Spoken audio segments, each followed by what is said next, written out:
it was much easier to talk to them once we all took the IPS training. Once I got the staff on board, I did have them take the IPS training. Sometimes it's a little difficult because you hire staff and the IPS training isn't available for 3, 4, 5 months. So like currently my 2 staff, they're not even taking the IPS training till September, I believe it is. So but they're getting a good outlook of what it is. I would suggest that you download the IPS manual and you keep that on hand so that you guys can talk about it. We also went to our board and we talked to the board about what our program was and what we thought we were going to be able to accomplish. The other thing that we do with staff is we continue to push the zero exclusion. This has been difficult for both mental health staff and SUD, this way of thinking. Clinicians tend to want to throw up barriers without even realizing that they are, by saying, well, they can't do this right now because they're not stabilized in their mental health, or they're not stabilized in their SUD, or they have too many court requirements, or whatever may come up. They may feel like this is something that's hard for them, but we had to really explain to them and have a lot of these water cooler talks with them outside of the team meetings. Team meetings are really good to go talk to them about the program and talk to them about the clients that are referred, but it's something that I encourage my supported employment team to talk about all the time. Even if, like in this picture, if they're standing around the water cooler or whatever, just talk about the things that they're doing with the clients. Hi, Mindy. This is Dawn Miller. I just wanted to let you know that I was able to sign on, and I apologize for being on late. I've had technical difficulties, and I just wanted to briefly thank everybody for attending the webinar today, to let you know that the recording and other materials will be sent out after the fact. And I just wanted to add to what Mindy was saying in relationship to getting IPS training. It's probably easier now than it ever has been because we have the 2 supported employment IPS trainers that can do training on demand with agencies and do new staff training pretty readily if you reach out to one of us. So just wanted to add that piece. Thank you, Dawn.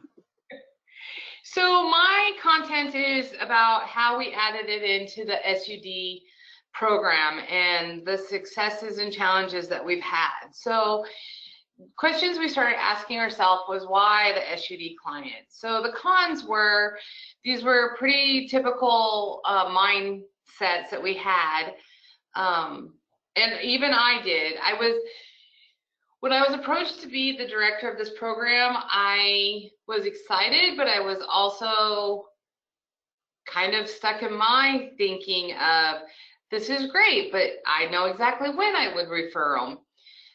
So a lot of it was they cannot work during the IOP phase of treatment. It's something that we used to always say, because they don't have enough recovery time under their belt, and it would, they're still using, so they would never pass the drug tests. It adds undue anxiety to an already full treatment schedule, because a lot of times our SUD clients, they're involved with us, they're involved with the courts, they may be involved with DCFS and maybe doing some parenting classes, or we had clients who are on the TANF program and they have to do so many hours job searching. But I went down and talked to DSHS, and I'll get into that a little bit more too. The clinicians, they felt like they were vouching for the client and that it was putting their professional reputation on the line, because they felt like they didn't understand. They felt like, okay, I'm making this referral to employment, and so if the client goes out, gets a job, and they mess up because they've been using or whatever, that employer would look at Cascade and say, well, why are you sending us these kinds of clients? So that was a really big thing that we had to talk about. And again, that there was a perception that they're just going to relapse and lose their job anyway. So the pros were, having employment only enhances their recovery because it gives people a purpose. It gives them a reason to change. As we all know, you have to have a reason to make a change in your life. Whatever that reason is why you're going to make a change. If you don't have a reason, why would you make a change? So working towards employment was giving them those added incentives, if you will, to make those changes. It also, we found that it was starting to help them pay down their legal fees, which actually decreased their anxiety around legals, because now they had some money to make those payments and they weren't being sent to collections, and then it wasn't affecting their driver's license and those kind of things. And then ultimately we were like, well, why not? Why not at least try it? See where it goes from here. So this is what we've had. We only did our statistics through the end of 2019. I'll talk a little bit about what's happening with the COVID too, but I didn't want to pull those statistics because that doesn't give you a true picture of how we've been really running the program. We've adapted during this crisis. So we've had 384 referrals since March of 2018. 49% of those were SUD. And so when you think about the population of our mental health side versus my SUD side, on the mental health side at any given time, they have 1,500 active clients, and I have anywhere between 150, 175 active clients. So I feel like we have a very high referral rate from the SUD side compared to the mental health side. 217 of those referrals actually engaged, which means that they did come in and receive their assessment. We had at least that appointment with them, and 38% of those were actually SUD. Again, if you compare the population rates between mental health and SUD, SUD's kind of kicking it. They're doing really good with it. 64 of those achieved employment, and not just they were employed for a week or two, but they were actually employed for them what felt like a long-term 2, 3, 4 months at a time, and 85% of that was SUD. So when you go back to thinking about our pros and cons, our cons really didn't hold water at all with what we were seeing. Now with COVID, we've had to make some adjustments. We haven't been able to do as much job development as we could. We've really kind of been focusing on keeping all the clients engaged, and by doing that was just always reaching out to them, reassuring them that we are going to be able to go out looking for jobs, doing those kind of things. We did some job research with them, really sat down and been working with them about, I know you keep telling us that you want a job, but here's a perfect opportunity to really look at what is your ultimate career goal? What can we do to help you achieve that? Because that's really what supported employment is about. And I think sometimes we get busy wanting to just help the client get a job because they're so stressed that they have no money, that they don't even understand that while we can help them get a job, we can continue to help them achieve their career goal, even though they're working in a job that they felt they needed to just get out and get. So in some ways, it's been nice. It's slowed us down. We've been able to really work with the clients in that aspect. We have had some clients who continue to use, and they did lose their jobs because of their use. I don't want to pull any punches on that. That has happened. I will say that me as a director of the program, there are times that I find myself falling back into old thinking, and I have to keep telling myself so I can lead my team that no, we need to just continue to use this time to work with it. And the other thing that I would suggest that you do with your team for supported employment hopefully Dawn won't get mad at me for saying this, but I really encourage you to get all your team members trained in motivational interviewing. Motivational interviewing only enhances what the IPS training gives you. And it really gets that engagement going with the clients. And to be honest, as a clinician, motivational interviewing actually makes our job easier because it opens the door for the clients to talk with us more and more. So at that point, I want to just check real quick. Does anybody have any questions? And Mindy, I'll take a minute to say I absolutely agree with you related to motivational interviewing. It goes just hand in glove with doing IPS. It really does. Help people to identify their own goals. I will also say that related to job development, things have really changed, obviously, because of COVID-19. I know there are agencies out there that are placing just as many people as they were before and in just as timely a manner. In fact, I just did a fidelity review of one agency that has actually doubled their placement rate. Nice. So, yeah, it's possible to do. We do the Job Developers Community of Practice call once a month, and we've started the last 3 of them really talking about what are we doing differently at this point in time in order to still achieve the goal of helping people get meaningful jobs. And so if anybody has questions about that and it ends up being a challenge, reach out to me and I'll make sure that you get the flyers for the Job Developers Community of Practice. But there's no doubt it's just incredibly different than it was. And hopefully we'll take some of the wonderful lessons learned, because there's been some good ones, so that when things open up again, statewide, nationwide, that we're still doing some of the good things that we had to start doing during COVID-19. It'll be different. We'll talk about that, but yeah, there's some good things that have actually happened. I agree. I do see, on the SUD side, we continue to make referral. Here's the other thing. I'm also an anger management specialist, so every single one of my anger management people, I've also referred into that because they all have previous diagnosis, so they do actually meet criteria for it. Oh, that is one thing I wanted to talk about was criteria on the SUD side.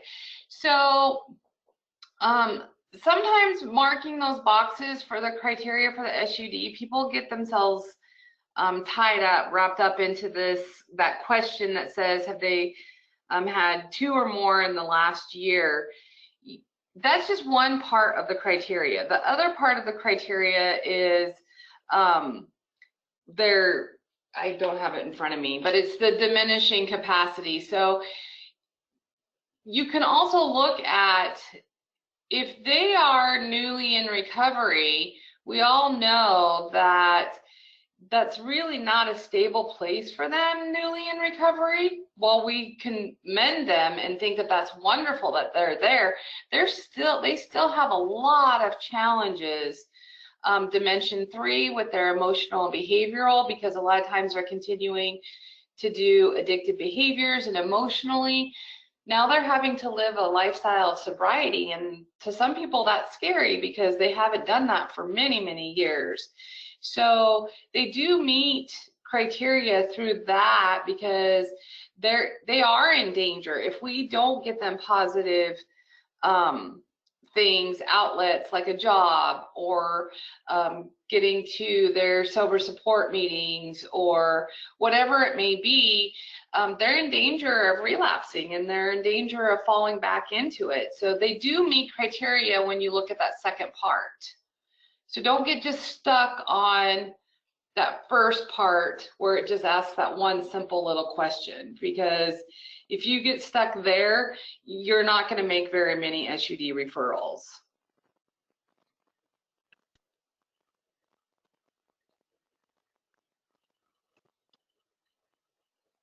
Okay, so I'm not seeing too many questions yet. I will say that, folks, if you want to, you can either raise your hand or you can type in the chat box, either one. I'll keep a watch on both to help Mindy out. So it's easy to be able to ask questions. Either type them in the chat box or raise your hand and we'll unmute you so you can actually speak. Thank you, Dawn. And we also find we, on the SUD side, we re-refer. So we do have clients who come in at the assessment time and say, oh yeah, I want a job, because you talk about that in Dimension 6, we talk about the recovery environment, and employment is part of that. They say, yes, I want a job, so we make the referral over. They just don't really engage, probably because they're overwhelmed. I mean, we can make all kinds of assumptions of why they don't really engage, but we don't really know. But as they move through treatment and they start having some confidence in that they can make some changes, they'll ask again to be re-referred over. So we just keep referring them. We never feel, and that's that zero exclusion. We don't feel like, well, I've already made a referral for you twice and you haven't engaged. Our SUD clinicians and our mental health clinicians, they don't necessarily have that conversation. They just, if a client asks to be referred over, they're like, great, let's get you over. And that's really for our supported employment people to work on engaging them in it. Because I think sometimes as SUD clinicians and mental health clinicians, unbeknownst to us, we could probably talk a client out of doing it. Obviously, that's not something that they want to do, but even myself, I can find myself thinking, when they're talking to me, I will start thinking, and like I said, I have to pull myself out of my old thinking and remember, zero exclusion. They asked, let's just send them over.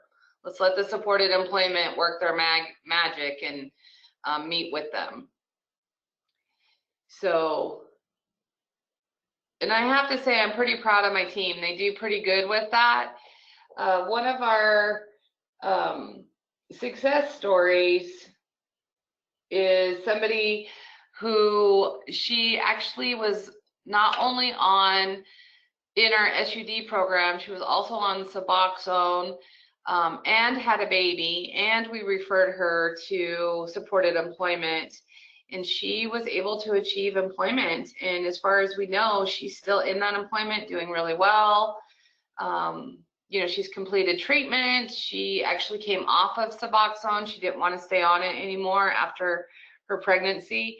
So she's been able to make a lot of great changes and positive changes for her in this.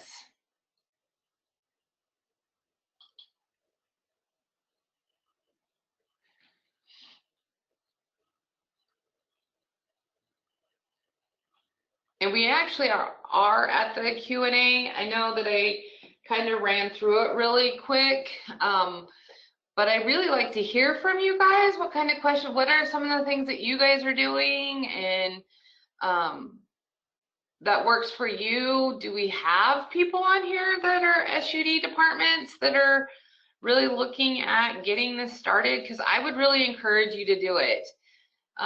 It's a little difficult at first, like I said, changing the mindset. But once you get that mindset changed, it works. The SUD department here, it's completely part of the assessment. When they get done with the client, they ask them, do you want to get a job? Do you want to do something like that? So we make sure that we really know that they offer it. Oh, the other thing that I did is I went to our district court here, and I had a long conversation with them about, hey, when clients come to our treatment, here's what we're also offering them. The courts loved it.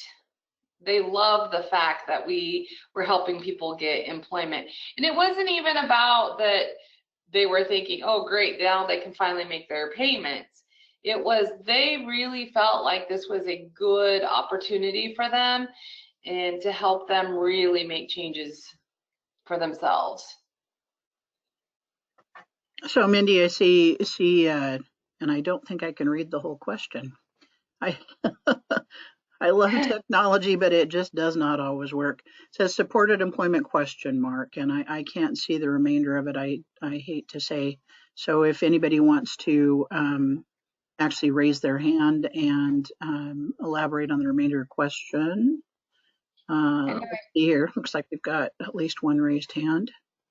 Hallie, and I'm going to try and unmute you, Hallie. It also says you're self-muted, so you'll need to unmute from that end too. There you go. Looks like you probably can speak now. Hi.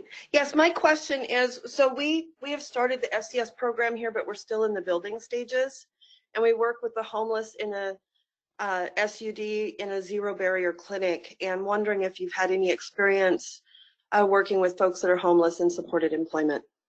Yes. Most of our people are homeless, or they're transient, or they're couch surfing, or things like that. So we just continue to work with them. We also work with one of our other local agencies that helps with this. We don't do the supported housing because we have 2 agencies locally that are very good with that. Like, they know what they're doing. So it made sense to partner with them. And we've had good success. Because remember, with supported employment, the beauty of supported employment is you get to be so creative on how to help people get to jobs. We've helped people with bus tickets. We have helped people who had vehicles to maybe look at ways that we can get their vehicle fixed, or those kind of things. We recently just applied for a United Way grant, and as of July 1, I will be getting $4,500 for the next year. And with that money, it's low barrier money, so I get to do anything with that money to help people get a job. So if it's getting their driver's license back, if it's fixing their car, if it's buying a interview outfit or work clothes or haircuts, or maybe they do find a place to live in, but they're $200 short on the down payment, we can do all of that. That's going to help them. But I would continue to work with the homeless people. I know IPS says you have to do the rapid job placement, but as long as you document really well, rapid job placement to me doesn't always mean that they're actually have applied for a job. Rapid job placement means that you're hurrying up to help them apply for a job. So whatever you can do to get them to that place so that they can apply for a job. Not that we are doing all these mock interviews, not that we're sending them out to do volunteer work to get skills, all that stuff. Yeah, they can go do that, that's great, but rapid job placement is we are helping them with their resumes, feeling confident, going to the interview with them, helping them set up the interviews, those kind of things. And sometimes, you know, it takes a little while, but document everything that you're doing to get them into those jobs. I hope that helped. And I see then that Harold also has a question, and now I am able to see the whole question. We are a recovery cafe and will be receiving funding to start a supported employment program. What advice do you have for us as we start to build and implement the program? So for me, I was very lucky that I hired somebody who had some experience in standing up programs, because there's a lot of documentation to go through and figure out. There's a lot of data that you need to collect. I would definitely look at putting the right person in that place to help you walk through everything that you need to do in building the documentation. The next step is really talking with staff. We're changing our social support center over to a clubhouse, so we're working on that too. Because what we found was even peers, it was interesting because even peers had the mindset of, oh no, you can't get a job yet, you need to complete this, you need to complete that.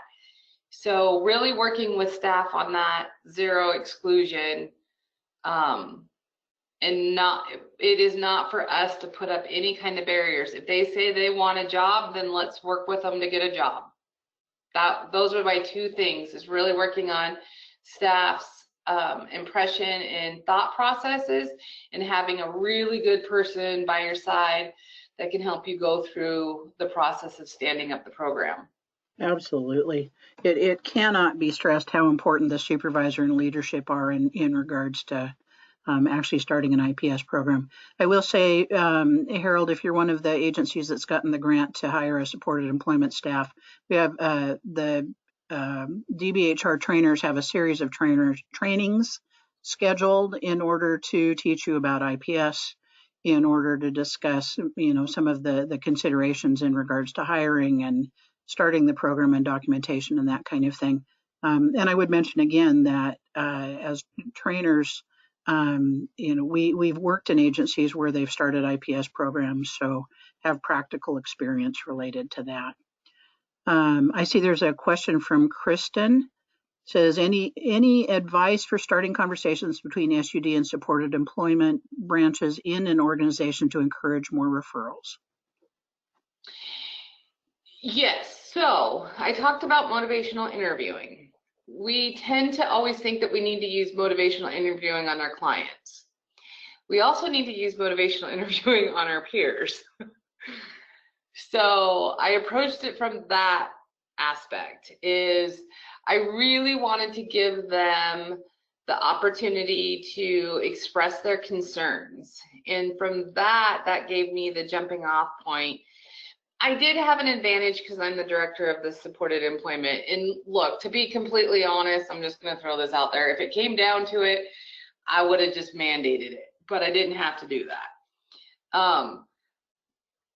But I really think just letting them talk about their fears and their concerns, because everybody has so much compassion for their clients and they really want to make sure that their clients succeed. They fear setting them up in a situation that they're going to fail, and just reassuring them there's no failure to this. Here's the deal. Even if they go through the process of supported employment and they don't actually get a job, think about those skills that those clients have gotten. One, they've gotten the ability to go and advocate for themselves with the supported employment people, because they're telling us what their skills are. They're talking about themselves in a positive way. They are gaining some skills from the supported employment people. There was people that we've had that really didn't even know how to research online different job opportunities. And what I mean by that is, like, they had no idea what kind of jobs they wanted to do. So we were able to teach them how to go out and research online and find out about different jobs. So think about how this is really helping people have more confidence in those kind of things. And that's where I was working with the SUD staff to help them understand this is a good thing. Doesn't mean that they're always going to get a job. But any contact that they have with somebody who's going to increase their self-esteem, increase their confidence, increase their purpose in life, that's never a bad thing. Very, very well said. I see Harold had said, thanks, I'll be doing those trainings. Staci says, I have questions about starting up the program. Did you say trainings are coming up in a sequence series? There's been a grant opportunity, and in fact, I think we've maximized the number of agencies that will be getting kind of seed money to hire a supported employment staff. And what we're also providing is a series of trainings to those staff.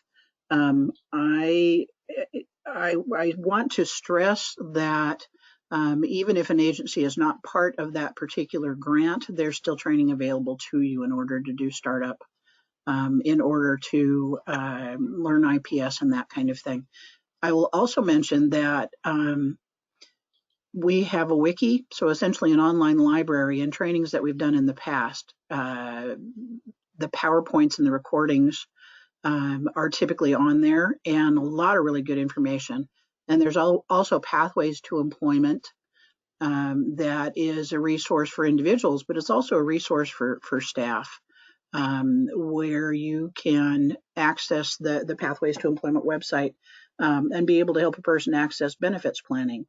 Or there is a tab that relates to substance use disorder and some of the things to consider when you're helping a person to get a job. So there's lots of resources out there.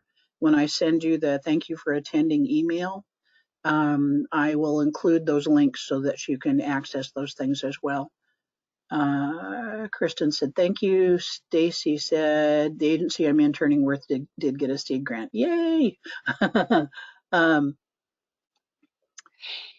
other thing that I really want to give a shout out to you guys is I have been very lucky, and I believe that all of you will be very lucky. I've had Lisa Bennett Perry and Dawn Miller by my side through this whole process, and I ask them questions all the time. No matter how silly I feel it is or whatever, I shoot questions up to them and we will hash things out.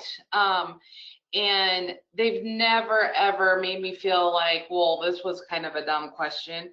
DBHR is very supportive through this process as you started up. And when you do your peer reviews, the peer reviews are amazing because you get to get so much information from that peer review about your program, but you also get to get some information about the close your ears, Dawn.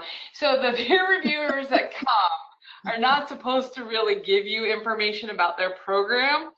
But look, we're all human. And we do kind of not that we're throwing out opinions or anything.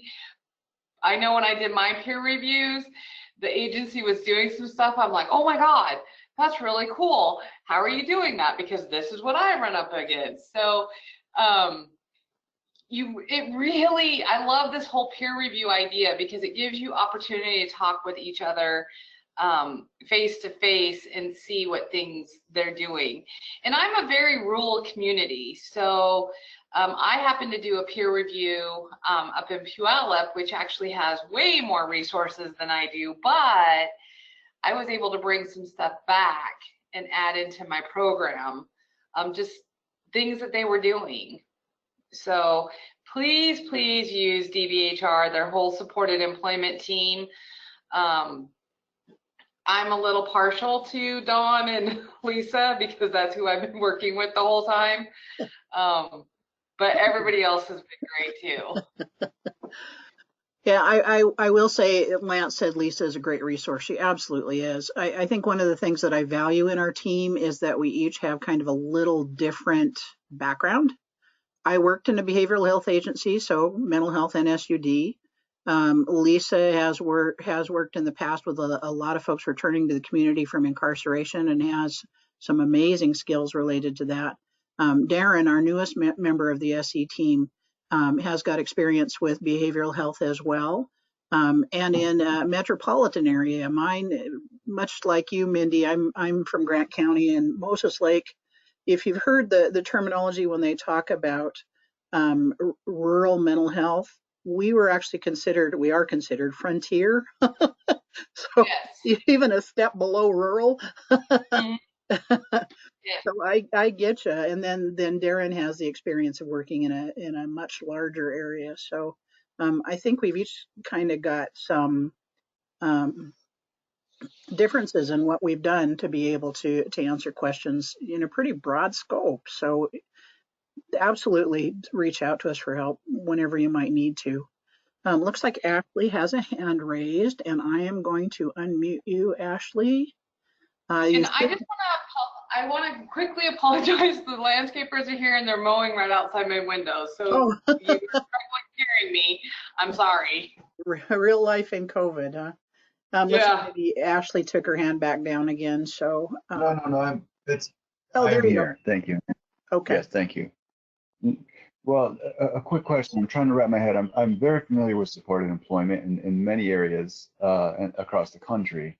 And I'm listening to this. We are an opioid treatment program. We are a recipient, and to be receiving some of the seed money.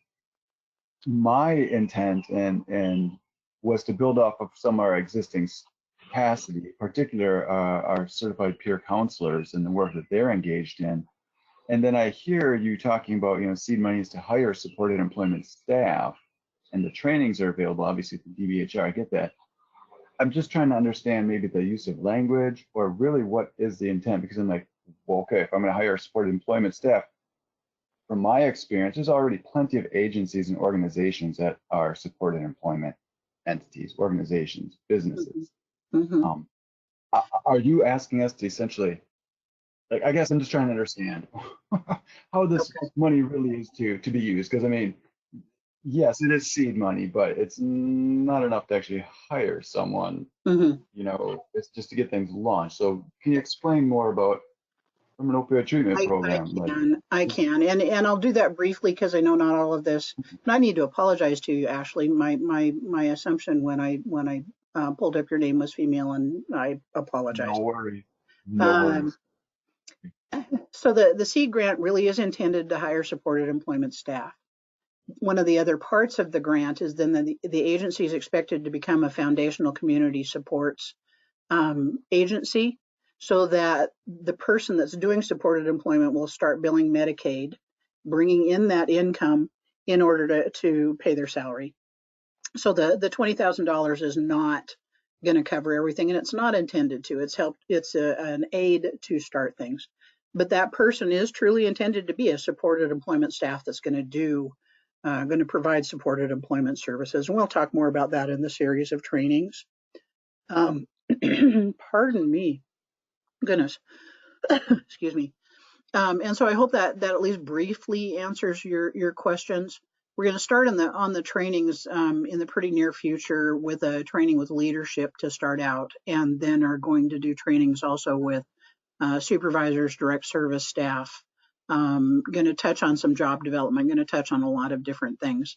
And then that'll be Lisa and Darren and I. And then as you move into becoming a foundational community supports agency, then Darren and I would be available to agencies in order to do ongoing training when you have a question. You mentioned peer support, and the agency that I worked for had 3 supported employment staff, one of whom was a peer. I know a lot of agencies have opted to have that peer position be kind of a support position. We opted to have the peer be an actual employment specialist. So they did the same work as everybody else, but when it became apparent that a person was really struggling with hope and motivation and just keeping going, then there were times that we would refer them to the peer and had her do the wonderful things that she did related to sharing what employment meant to her, and the fact that she had justice involvement in her past and was able to get the job, and kind of how she dealt with self-care and coping with mental health symptoms and that kind of thing. And it was a marvelous match. Worked out very well, but not all agencies choose to do it that way.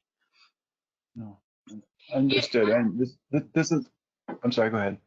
Oh, that's a good point, because my 3 staff, I make sure that my 3 staff work with all clients. Well, we do assign one of the employment specialists.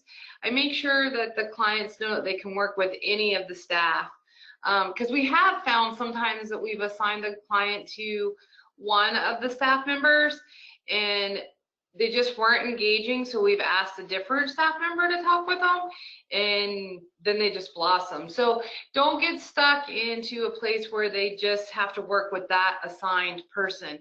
It really is a team, and they all need to work with all the clients. Understood, and thank you, Mindy. I appreciate it. But this is Ashley. So I have a real brief follow-up then. And maybe this is part of the training. It comes down to licensure or certifications, and then is there something specific to the foundational community supports providers? Is there an additional credentialing they have to go through? Nothing. Yeah. Okay. For the clinic. AmeriGroup, when you Yes, become I a saw foundational that. community supports provider, has requirements on their website. I believe it's in their provider manual that indicate the credentials that a supported employment specialist has to have. So that would be your resource to check and see what their credentialing requirements are. And I'll review. I have one that has a master's, and I have one that has an AA, and I have one that has a high school diploma, but all of them have their AACs. So, and we made that decision as an agency that all of them would have an AAC. Yeah, the agency that I worked for opted to have everyone have an agency affiliated counselor registration as well. The other thing is another website is I would go to IPS Works. That's where I send my guys for their training online, which I need to talk to you more, Dawn, about the trainers that you guys have to come in, because I didn't know that you had that now. But the IPS Works has a lot of information on it, and it also has information for the international community for IPS. So it's got some good stuff on there. Truly does. And I'm so glad you brought that up. I can include that link in the thank you for attending email that I'm going to send out. Lots of good resources available. One of the things that we're going to discuss, but just in general for folks, if you're hiring new staff, using the fidelity scale as part of your training tool is a really good thing to do. It's a well established, and it's an evidence-based practice, so it would have to be well established with 27 randomized controlled trials at this point in time that prove that the principles work. Back when the state of Washington was considering becoming an IPS state, so in other words, making IPS kind of the gold standard for what we're going to do for supported employment, we had an employment rate, not unemployment, but employment rate for people with serious mental illness of it was between 14 and 21%. Now I can't recall what it was just exactly. With IPS, the employment rate ends up being closer to 50 to 60% if you perform at high fidelity. That's huge. I mean, 20% unemployment rate, 80% unemployment rate. Who's going to put up with that, for heaven's sakes? That's absolutely crazy. So if followed to high fidelity, the system really truly does work. I worked in an agency for 21 years doing supported employment, and only the last few of them doing IPS. There was a huge difference, huge improvement. I see that Harold has another question. Says we have a close relationship with a chain of 5 restaurants, and they are interested in working with us to be a resource for staff. Will we be learning about how to incorporate them into our program? Well, you incorporate them into the program just by the sheer fact that they want to partner with you. We take clients we had a client who wanted to work as a barista. So we met with them at Starbucks and sat and let them watch the environment to see if that's something that they wanted to do. So that chain of restaurants, have the client go to the restaurant with you. You don't have to be buying them lunch. You don't have to do any of that. Just go and sit and have them watch the environment and see if that's something that they want to do. But you already are a step ahead just from the sheer fact that the restaurants want to partner with you.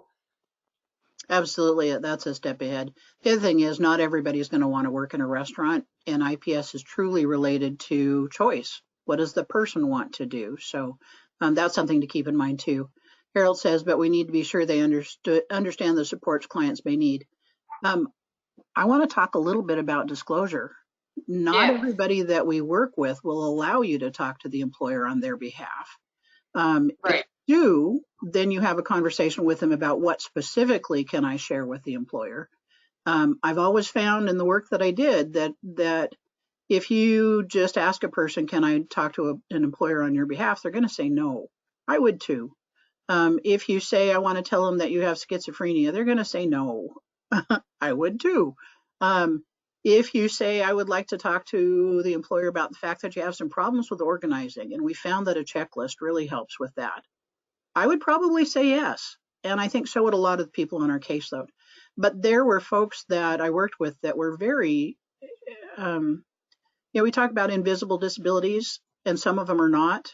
A disability that was not invisible, and would say, I don't want my employer to know. That's their choice to make. Absolutely their choice to make. I think we find as we work with people over time, and if they have success, great. If they end up leaving jobs for one reason or another, we talk about lessons learned, and one of those might be, I can give more support to you if I can talk to the employer on your behalf. And so it's a dance. It's based on choice. We have to respect people's choice and work with them, where they're coming from. And sometimes it works out perfectly and sometimes it doesn't. So from those lessons learned, we perhaps offer another, idea about disclosing and that kind of thing. So that's one of the things that you'll be running into as well, is disclosure and whether the person wants you to talk to the employer on their behalf. Do you have anything to add, maybe? Yeah, go ahead. I'm sorry. Sorry. And sometimes they'll tell you no about disclosure in the beginning, but as you move through the process, they may say yes. And we also make sure that they are okay with us talking to, not even just disclosing their diagnosis or anything, but we really make sure that they're the ones asking us to go talk. Like if they come in because they're having issues at work and they don't know how to approach the employer about it or that kind of stuff, we make sure that they are truly asking us to go with them to talk to the employer. Absolutely. Sometimes they just want to come in and ask us on how to deal with it or what they should do with it. It was tricky because Cascade, we made a commitment that we would be an employer for our clients. And so it was, first I want to say Cascade was very receptive to it. I think it was myself as a director and the team that it felt kind of weird when a client was having some issues at work to go to our own employer and say, there's some issues here. It worked out fine, but we definitely waited for the client to say, I don't know what else to do. Can you step in for me? And so we did that. But yeah, that's definitely, it's not just about disclosure. And I would always be talking to them about it. I wouldn't just leave it at the very beginning when they said, no, I don't want you to ever disclose anything. Always just be finding out, are we still on this case of you don't want us to disclose, or where do you need us to be for you right now? Where do you need me to walk beside you to be successful? Absolutely. So I see Laura has a question. Laura said, what does the certification AAC stand for? Where can people go to be trained for the employment certification? Oh, the AAC is the agency affiliated counselor, and you have to be employed with a behavioral health agency, and they can apply for that online. But the qualifications is you have to have your high school diploma or GED, and you have to be working for a behavioral health agency in order for that to be valid.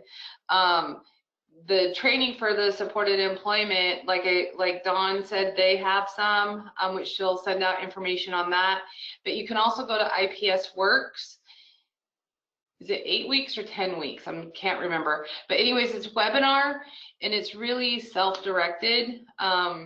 So you can do one of the sessions every week. You can do 2 sessions a week, whatever works for the staff to do. I like to have 2 staff doing it at one time so that they can talk with each other with what they're learning. I happened to go through the supervisor training before we even stood up the program, so I was answering the questions based on what I thought I was gonna do, but I didn't have anybody to really talk to back then. It was just getting started in the state, so I didn't really have my resources So, but I would suggest that if you can, I know not everybody's going to have multiple staff, but if you can, I would have 2 staff doing the training at the same time at a minimum, so that they can bounce the training off of each other. So what did you learn, or what did you get out of this? I think is very helpful. Mm-hmm. And you touched on a good point. One of the fidelity principles says for highest fidelity, a supported employment unit has at least 2 employment services staff. And when you think about it, there's a lot of need for backing each other up.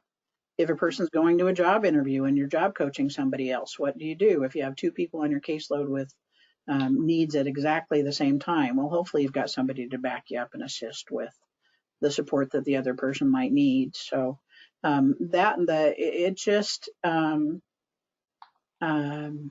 it feels more supportive and is more supportive if there's more than 1 staff doing the work. Mm-hmm. A lot of agencies start out with 1. There is nothing wrong with that. You got to do what your agency can support. But I think there are a lot of agencies that then add a second staff later on when they are able, when they've got enough, when they're generating enough income. So I also want to share with you guys, this was before I met Dawn, but Lisa was a huge help on one of our clients. We had a gentleman who was living in an adult family home, and he had told his mental health worker that he wanted to get employment. So of course we come in, we help. He had some dementia going on. I'm going to contradict myself right now because I'm going to say his career goals were a little unrealistic. He wanted to be an astronaut at one point. But we continued to work through it. Whitney, who was my first hire, she got this one. So she had to keep working through it. And she would go to the adult family home to work with him. I think we had him on the books for almost a year that we kept working with him. We did get him to a couple interviews. But here's what we kept looking at with that. This was a gentleman who wasn't showering regularly, changing clothes regularly, not really. So Whitney was able to get him, he put on clean sweats, he went to those interviews, we saw that his hygiene was starting to get a little bit better. Unfortunately, after a year, we did not ask for reauthorization because some of our concerns were, we were working with mental health, expanded community supports, medical, all kinds of stuff. And some of our concerns were if he got out on the bus to go to a job with his dementia, would he get lost? I mean, there started to become some physical concerns that we had. But in that time, there was little things that we saw that we were like, this is great. But I'm not going to lie, it was frustrating because we thought that we were in over our heads. But this is where I'm saying DBHR is there to help you. DBHR is there to help walk you through all of this. And going to the team meetings is also very important because Whitney was talking with ECS. She was talking with the mental health counselor. She was talking with the adult family home. So while our job is employment, our job is also to be gathering data and checking in with their providers to make sure that what we're doing isn't going to cause damage or harm. And that's really kind of what started happening with this client. It doesn't always work, does it? But you mentioned the astronaut. One of the gentlemen that I supervised had a guy on his caseload that wanted to be Batman. Yeah. And those of you that have heard me speak have heard this story before too. And the gentleman, the staff person came to me and said, what do I do? I said, well, help him be Batman. And he said, I hate you, and you're going to come in my session with me and let's figure this out. So what we did do was to talk to the gentleman and say, what about Batman sounds so cool to you? What about that sounds like an attractive job? In his case, it was the cool car. Well, then we've got something we can work with. Batman, obviously, when we talk about unrealistic goals, I had a gal who had been a prostitute and a drug dealer and decided she wanted to be a welder. I thought it was unrealistic. Do you know what? With assistance, with our assistance, she made it through college. She got her certification. She got a job as at a scrapyard using a cutting torch and cutting apart metals in the scrapyard. She dealt great with the guys there. She, they would give her a ration of stuff and she gave it right back because she wasn't afraid of them. And I mean, it was just a match made in heaven. But anywhere along the way, I could have said, I'm not so sure about that. And I would have been deadly wrong. I see a couple of questions. I see, and I'm not sure if I'm saying the name right, Rodnisha. And I hope I'm still on because it says they've lost my audio.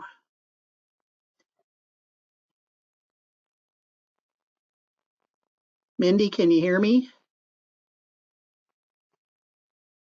Okay, it looks like you're talking and I can't tell if wave if you can hear me. You can.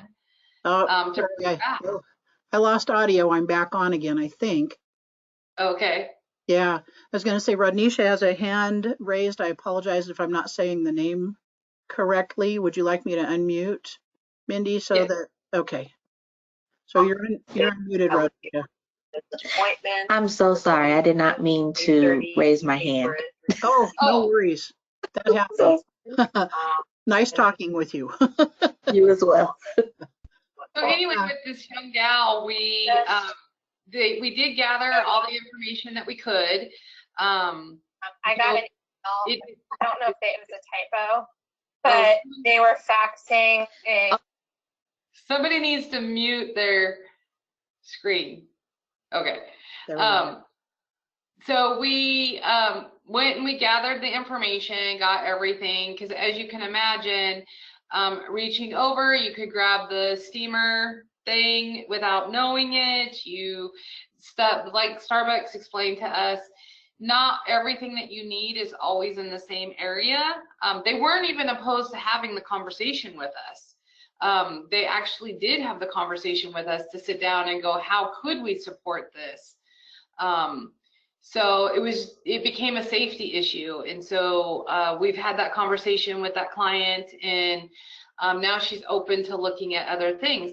But when you're working with the younger generation, like she came in and that was her goal because all of her friends are working at Dutch Brothers, at Starbucks, at all that kind of stuff. So there's a lot of times people come in with what they think their goal is until we have those conversations. So don't ever be afraid to have the conversation. I know I say that our goal is to get them to their ultimate career thing, but sometimes we don't know. I didn't even know that I was going to work in the SUD field till I was in my 30s.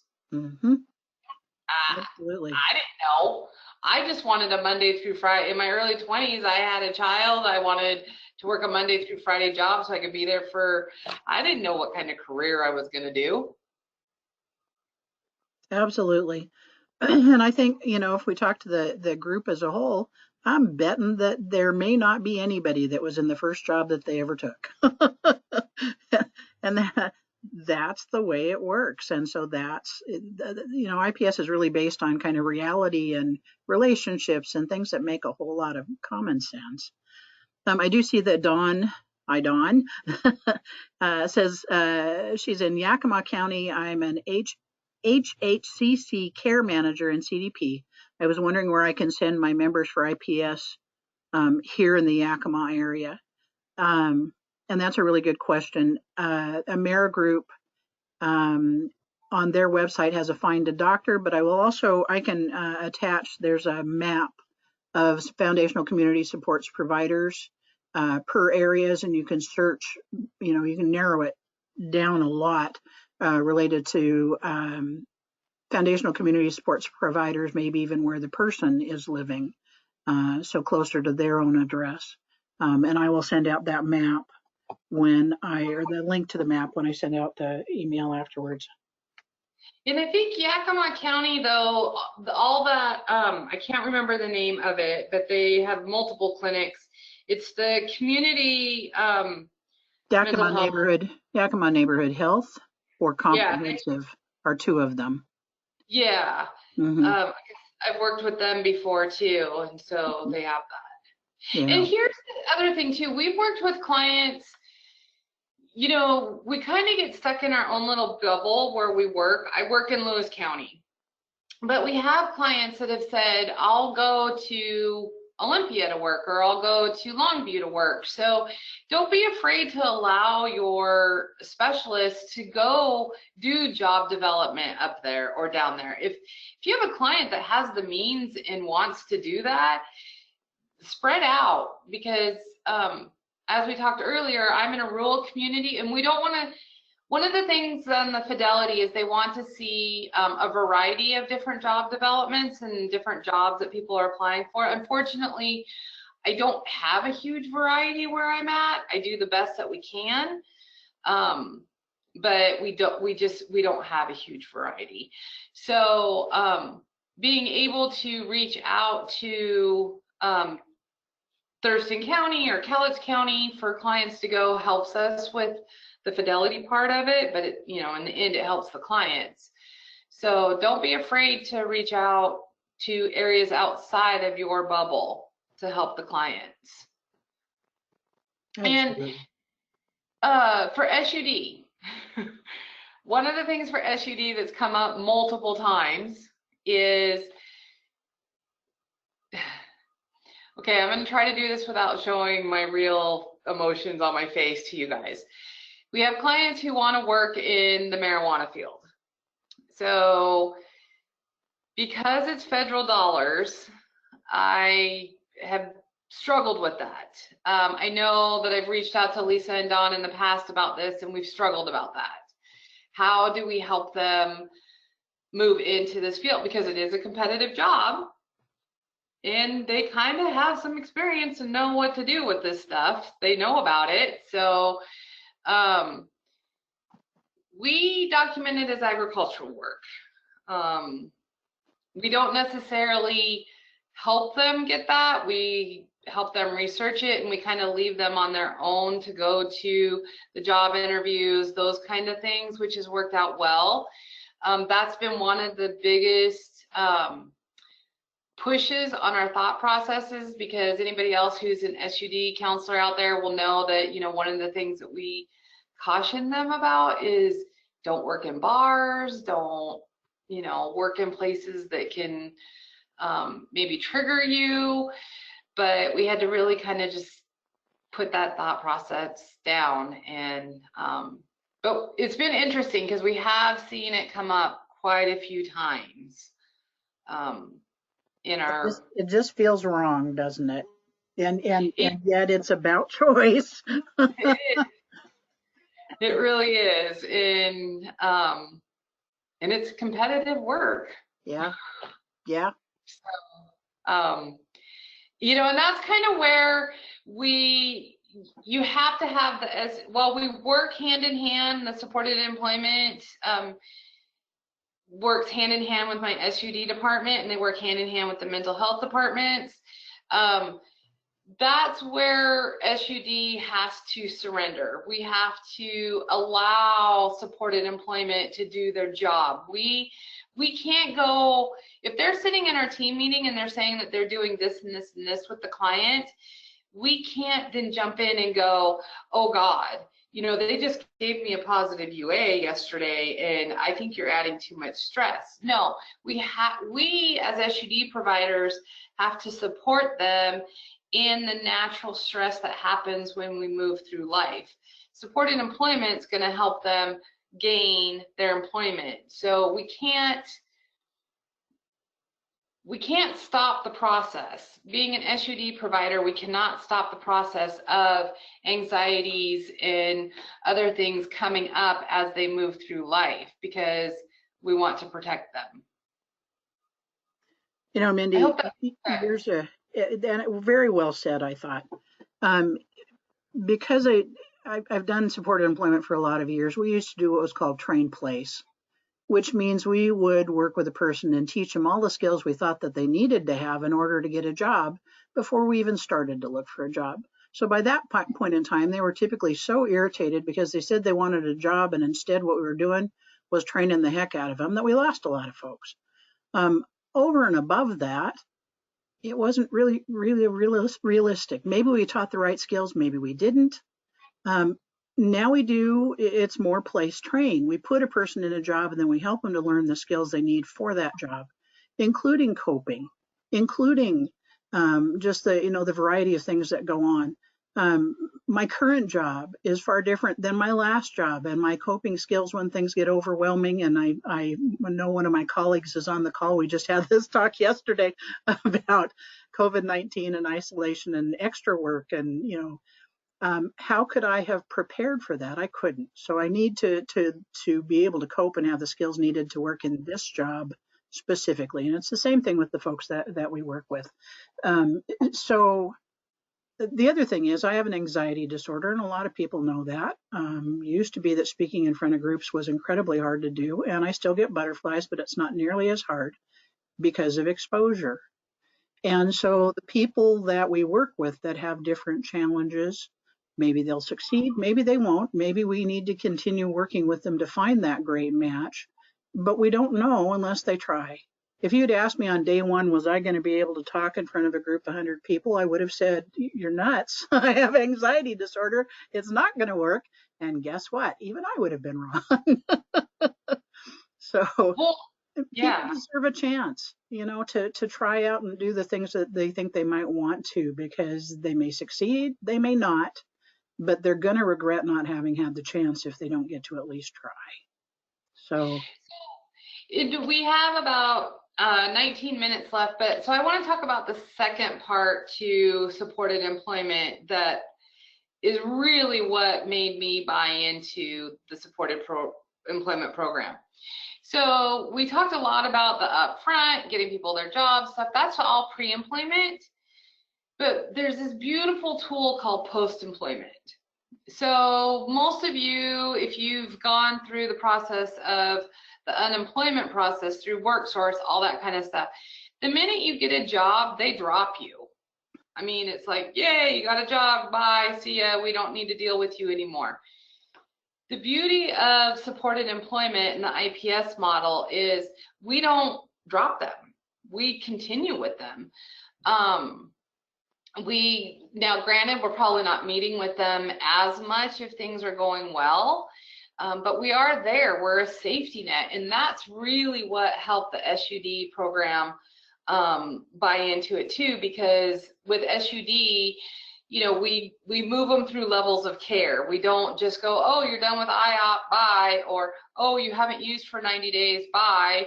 We know that they need that support as they move through their life and the changes that they're making in their lives. So that post-employment has been so nice, because when people have lost their jobs, we move them right back. We start it over again. They're not lost. They don't have to reapply. They don't have to jump through a bunch of hoops. IPS is a very low barrier to get the services and the help that they need. Mm-hmm. It is, absolutely.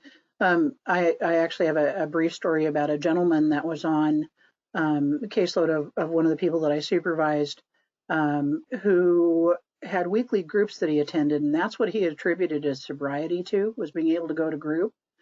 When he got the job, he lost his Medicaid, or was going to lose his Medicaid, which means he no longer had a way to pay to go to those groups.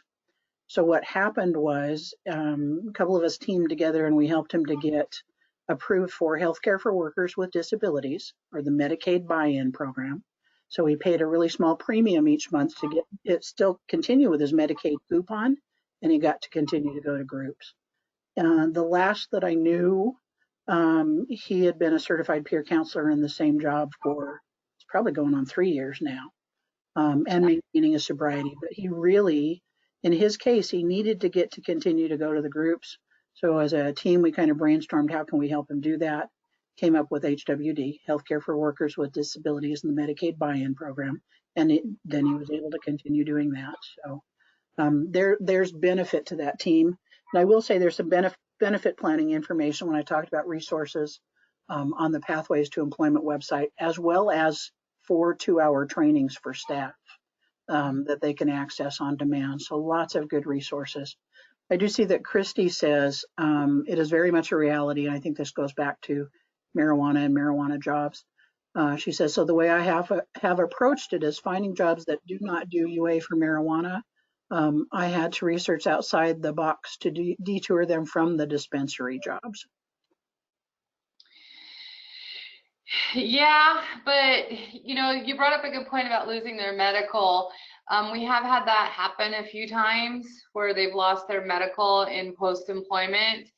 But the other thing too is when I'm in a county where they can get that job and make good money, it's hard to deter them away from it when there's not really other stuff available. So sure. Individualized, very much individualized. So, but that's great. To be honest, as an SUD provider, I think it's great that you were able to deter them from it and move them into another direction. Because I do believe it's a risky situation. Mm-hmm. But yeah, and like I said, I hope that what you guys heard from all of this is, yes, I understand that there is a mindset that needs to change. And you have to always keep working with yourself to change that mind. We've been doing it for 2.5 years now, and I still have to check myself and be like, oh no, we got to do this. But it can happen, and I've been seeing clients succeed. And it's not based on what I believe is their success. It's what the clients are coming in and telling us that they believe is their success. Like I said, we've had clients who love the program. They're not working, but they love the program. They loved what they gained out of it. We have a lot of clients who really, we wound up putting them into college. That's kind of where it left off. When you look at case, I do want to talk about the fidelity part of the caseload, and Don knows that I struggle with this. Let me just put on my hat as a program director right now and how I have to manage that program financially. So typically you should have about 20 clients on your caseload per clinician. But the problem is when you get half of that caseload into post-employment and you're not having as much contact, I moved to 4-to-1. So 4 clients in post-employment equals 1 client in pre-employment. So I do tend to have my clinicians have a little bit higher of a caseload. But to be completely honest with the reimbursement rates that we have, if I didn't do that, it would not be a viable program. So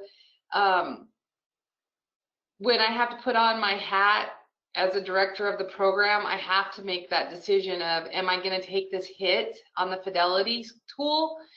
And I do. I wish I didn't have to, but I do. So we really try to make sure that we meet everything else on the fidelity as much as we possibly can based on our community.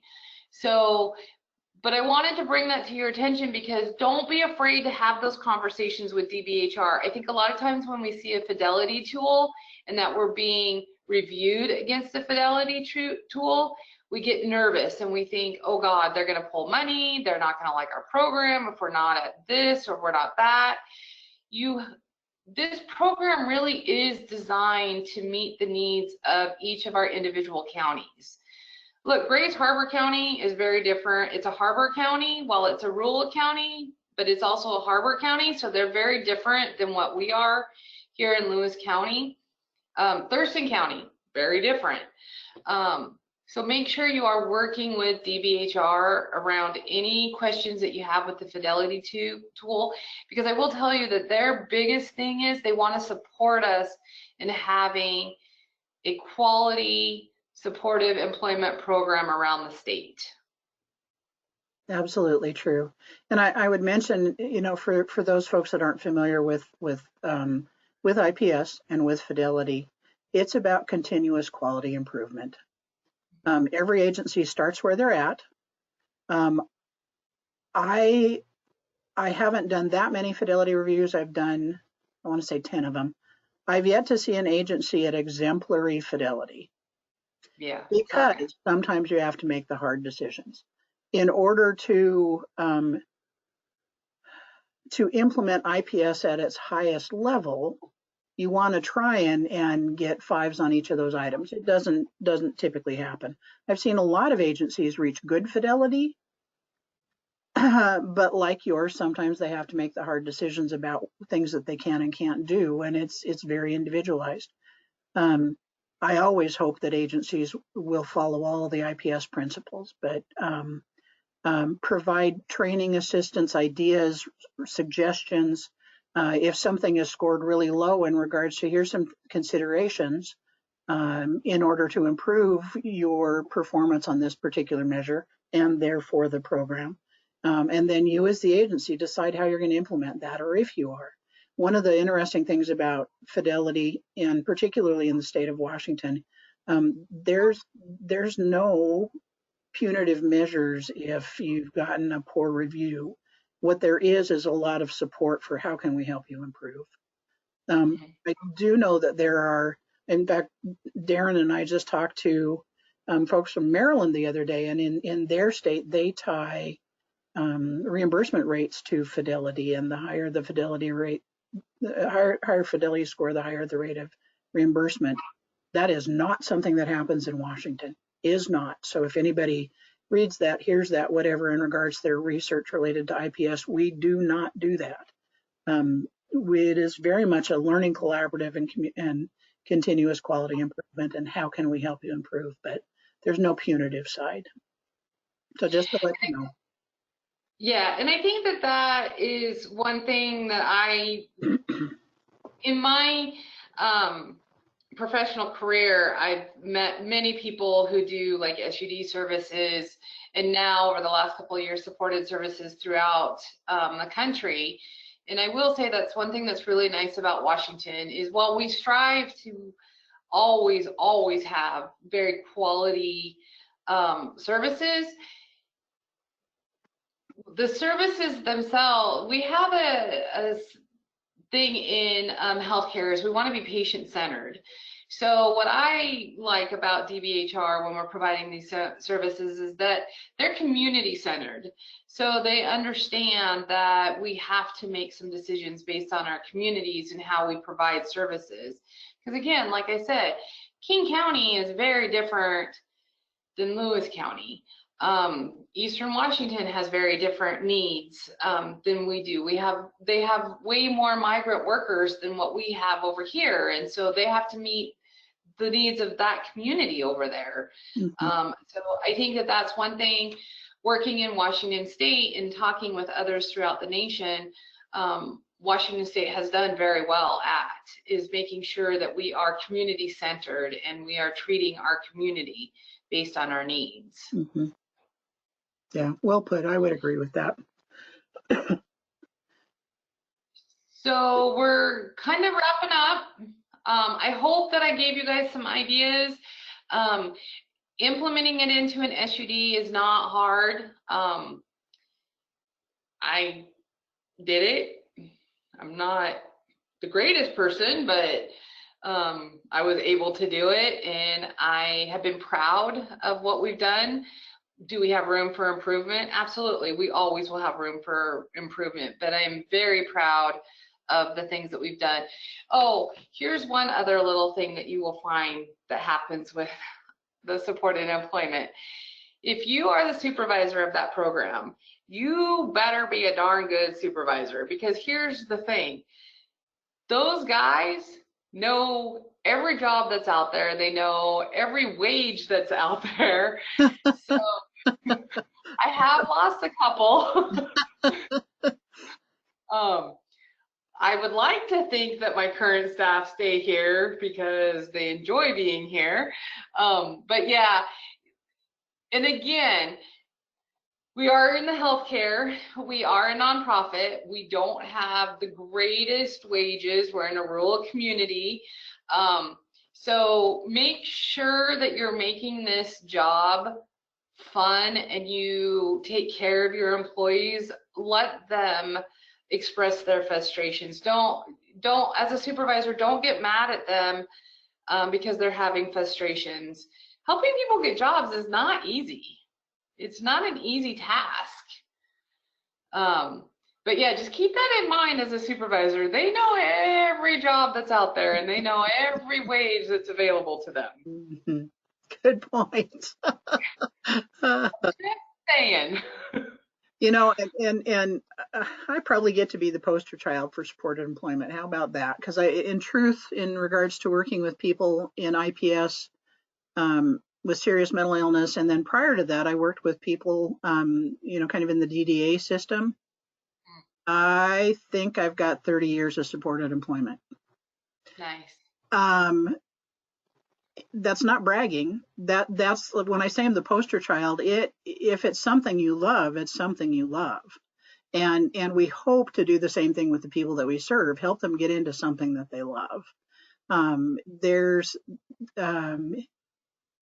I am certain that everybody on this call is in part in their job because they enjoy seeing people improve their quality of life.